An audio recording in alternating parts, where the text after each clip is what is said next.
Let me take a moment to be quite honest with you.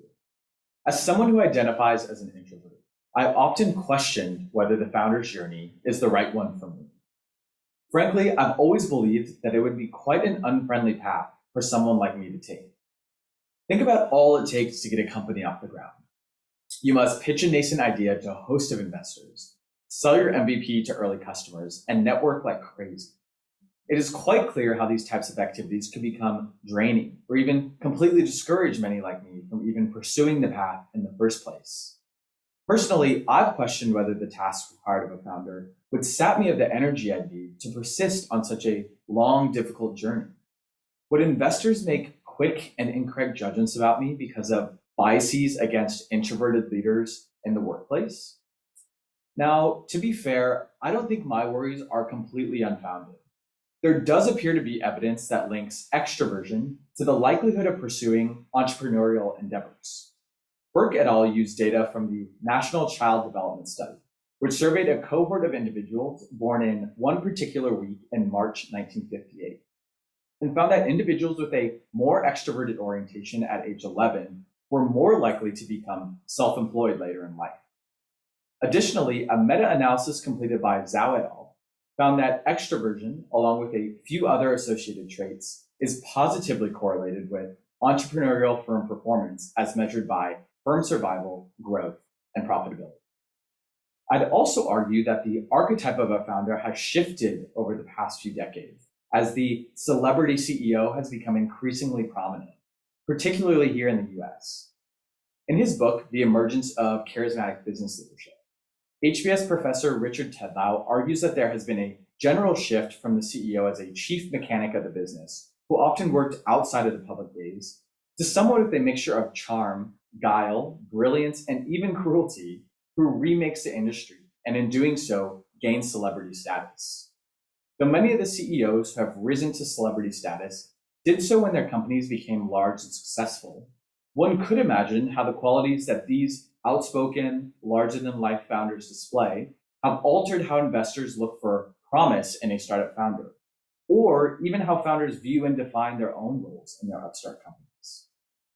But let's take a quick pause here. Taken on its surface, the outlook for an introverted founder does look quite bleak. However, as I've learned more about what actually makes founders successful in their journeys, I've come to realize that there's actually a lot of promise for introverted founders. In fact, these founders can be just as successful as their extroverted counterparts. While this sounds great in theory, what are some actionable ways that introverted founders can increase their odds for success in a process that often feels at odds with their natural tendencies? Well, I've identified 3 key things that introverted founders should keep in mind as they embark on their own founder's journeys. Number 1, find the complements that will help make your team as effective as possible. As an introverted founder, it is critical to surround yourself with a team who complements you well. There is evidence that suggests teams led by introverted managers may be most effective when their team has the capacity and opportunity to be proactive and innovative. A 2010 experiment designed by Adam Grant, Francesca Gino, and David Hoffman found that teams with proactive members, for example, individuals who often gave new ideas for how to complete day-to-day processes, performed better with an introverted leader than an extroverted one. In their study, which had teams of 5 college students fold as many t-shirts as possible in 10 minutes, proactive teams led by an introverted founder folded 28% more shirts than proactive teams led by an extroverted leader. This suggested that introverted leaders may do best when they encourage their team to be proactive and innovative, and when their team is able to do this effectively. As such, introverted founders may find it helpful to recruit employees who need little prompting to weigh in on suggestions for improvement, and should build in the processes that allow them to do so frequently. In addition to being intentional about how they choose their team, founders may also want to look for a co-founder who is more extroverted in nature, as a way to shore up their potential areas of weakness. Carl Stark and Bill Stewart, who are co-founders of Avondale, are 2 such founders who have found strength in their introvert-extrovert partnership. They describe their partnership as tee 'em up, knock 'em down, where Stark, the extroverted co-founder, focuses on bringing new relationships into the fold, and Stuart builds these relationships into longer-lasting partnerships.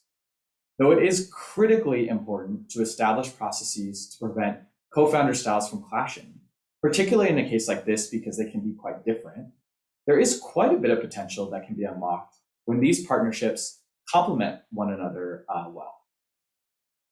Number 2, identify how you are most comfortable communicating and build processes to accommodate those preferences.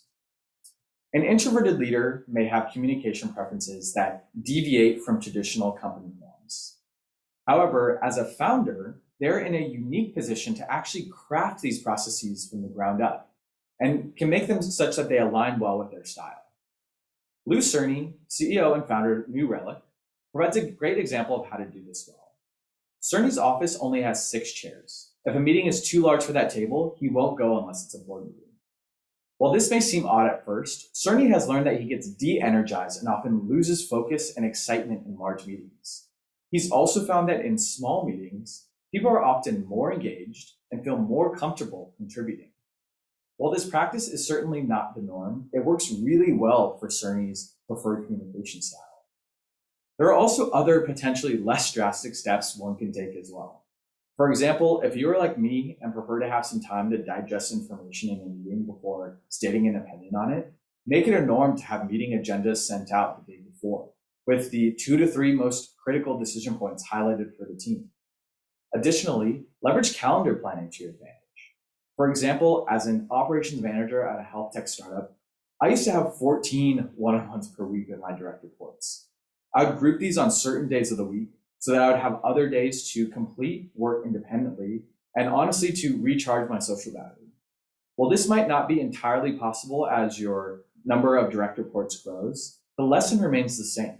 Remember to build in the time and the space to recharge as you best see fit.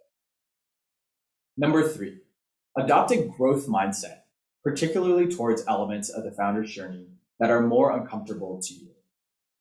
In her book, The Introverted Entrepreneur, which was informed by interviews with introverted founders who have created successful businesses, Beth Buelow cites having a growth mindset as critical to an introverted founder's success. The concept of a growth and fixed mindset was created and studied by Stanford psychologist Kerr. An individual possessing a growth mindset believes that their intelligence, abilities, and talents are malleable and can actually be improved over time, whereas an individual with a fixed mindset believes that these are static.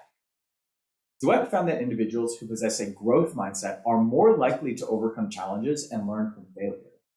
In essence, you can literally rewire the synapses in your brain to respond to and learn from challenges more effectively. Now, I'd argue that having a growth mindset is critical for all entrepreneurs. However, it is particularly important for introverted founders, as they may find that they are much more frequently out of their element than extroverted founders are.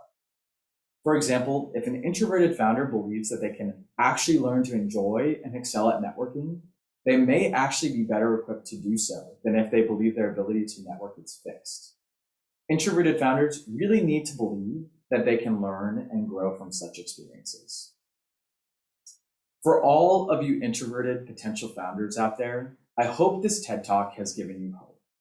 It's been extremely powerful for me to realize that being introverted isn't a barrier to success as a founder, so long as you approach your journey in a way that fits your own style. In fact, I firmly believe that the world has a lot to gain from more introverted leaders being in positions of influence. And I hope you now believe so too. Thank you for watching.